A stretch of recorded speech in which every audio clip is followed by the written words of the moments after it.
And now let's take a look at pricing of goods in Zimbabwe. There seems to be more than what meets the eye in the pricing challenges facing the country.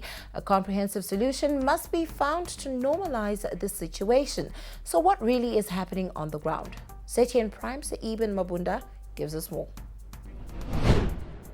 My prices yokuma supermarket chinenge chiri high than chekuma tuck shop. Because my tuck shop anongoti nyangwe ndadya 10 cents even ndadzokera kuno sekuno kasika kuno order. So why has it become difficult for citizens to buy in the former retail shops? And for those that are still buying, evidence is that they are using the Zimbabwe dollar only. But some of the prices in the same Zimbabwean dollar are very high as retailers try to cushion themselves against inflation. That then means that prices in US dollars in the former markets are very high. Down, US. Bank rate. Supermarkets are durani RTGS, tax shop for cheaper than US. The prices have caught the attention of the government and they have scrapped duty on some basic commodities. As things stand, this is expected to reduce prices in general. But can this resolve the exchange rate distortions and the effects of inflation on Zimbabwean dollar prices? Manufacturers highlighted the issues that they are facing from their value chain, that most of the suppliers into the manufacturing sector are no longer accepting payments in the local currency. So it is the reason why they then, in order for them to source more foreign currency to pay their own suppliers, they come to the retail, formal retail, and demand exclusively in US dollars. They don't have a problem with the informal market, by the way. They are simply supplying the product into the informal and market. Paid in US. And they're getting paid in US dollars. As authorities try to find solutions, these are the facts on the ground that must be understood. The tuck shops and established supermarkets are buying from the same wholesalers. Tuck shops charge in US dollars first, and if they convert using the parallel market rate, but they remain cheaper. Supermarkets, however, charge in Zimbabwean dollars first, and if they convert using the official exchange rate. But either way, they are expensive. Eben Mabunda for ZTN Prime.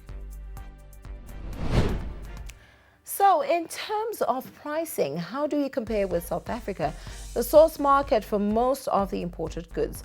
Now we take a look at the average prices in retail shops in South Africa and of course prices from one supermarket in Zimbabwe, where 2 liters of cooking oil in Zimbabwe is $5.56, while in South Africa it's equivalent to $4.11. 2 kgs of flour in Zimbabwe is pegged at $3.78, while in South Africa 2.5 kg is at $3.12. And 1 kg of salt is 91 cents in Zimbabwe, while in South Africa it's pegged at 57 cents. And the rest of the basic commodity prices show that Zimbabwean prices in most supermarkets are higher.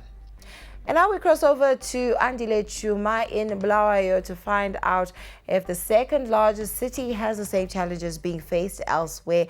Andile, a very good evening to you. What is the general situation with pricing in Bulawayo? Good evening, Paul.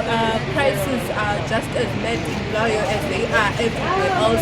It has become very difficult for people to do any financial planning, especially in terms of basic commodities. If you walk into any supermarket, you are almost guaranteed to find that prices have changed from the previous day or the previous 2 days, and it's been very difficult. And this is pushing so many people to prefer to buy their groceries in the streets or in the downtown tuck shops, which mostly sell their goods solely in foreign currency. This is the situation that is at hand. However, for people who can only use the local Zimbabwean dollars, it's been very difficult as they have to buy from the major retail supermarkets, which are, however, changing their prices in a very weird manner. Now, obviously, the use of the South African rand there in Bulawayo is quite huge. Are there a lot of retail shops charging exclusively in the rand or the US dollar? Well, indeed, the South African rand is a major factor in terms of pricing here in Bulawayo. However, shops are still accepting both the South African rand as well as the United States dollar, although you may find very few shops here and there that prefer to trade in the South African rand, as they buy most of their commodities from neighboring South Africa.